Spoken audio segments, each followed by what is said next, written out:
Comprehensive sleep research studying more than 490,000 people across 49 countries finds that more than 3 in 10 people have had trouble sleeping during the COVID-19 pandemic.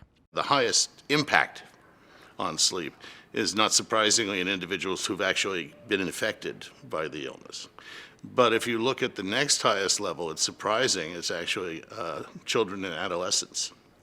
And that's in the high 40%.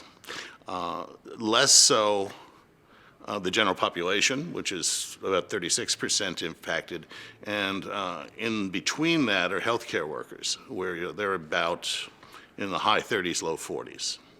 So it was very surprising, a little counterintuitive that children and adolescents would be impacted so much. But if you think about it, they're the ones that don't have the information to process what's going on. They haven't learned the coping mechanisms, hopefully, that adults have. They're picking up on peer concerns, and they're picking up on parental concerns while they're there. So a lot of things can account for that sensitivity. We don't see differences between frontline healthcare workers and people who aren't in contact. That's very surprising. It seems just being in the healthcare mill is sufficiently impactful.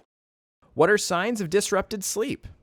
You can experience what we typically think of as insomnia, which is kind of anxiety related, where you're worried about things and as a result you have difficulties falling asleep, or you can experience what I call busy brain, where you wake up in the middle of the night and you start worrying about all these things that you have very little control over but that still impact your life.